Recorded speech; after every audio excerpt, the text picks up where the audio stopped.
Merci. Gilles Savary. Gilles. Oui, merci Monsieur le Président. Monsieur Jeantet, bonjour.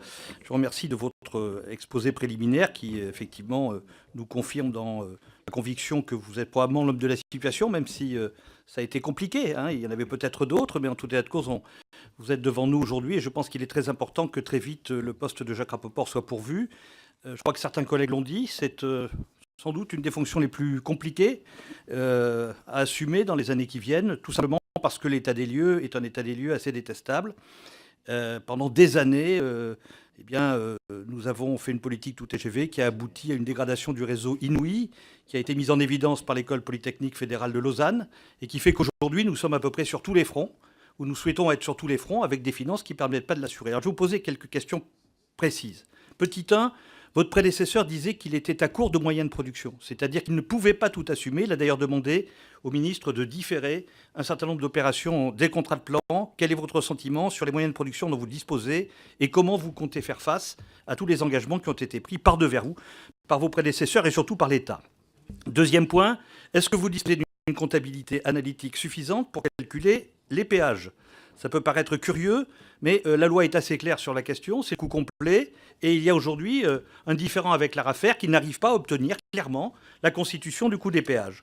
Troisièmement, à combien vous estimez l'effort supplémentaire de l'État, qui est passé de 600 millions dans les années 2005-2006 à 1 milliard en 2011, à 2,5 milliards aujourd'hui, pour pouvoir assurer correctement l'ensemble des objectifs qui ont été donnés. Enfin, je termine sur la gouvernance.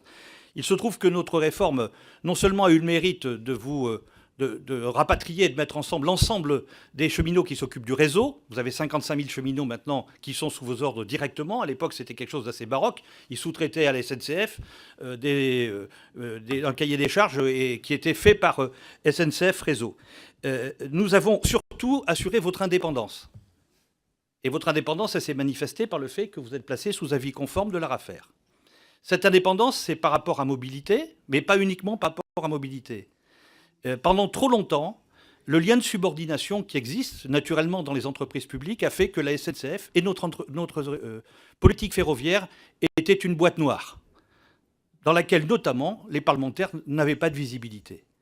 Il va y avoir un contrat de performance qui va être signé, il va y avoir une règle d'or dont le décret, je crois, est au Conseil d'État. Nous aimerions aussi pouvoir assurer le suivi de l'ensemble de ces outils stratégiques et que ce ne soit pas un peu ce qu'on a rencontré dans le SNIT, une corde d'abondance absolument irréalisable, où on se souciait d'abord, par connivence entre le ministre et ses subordonnés de SNCF Réseau, de faire plaisir à tous les élus de France et de Navarre, avec les conséquences que l'on sait. Merci.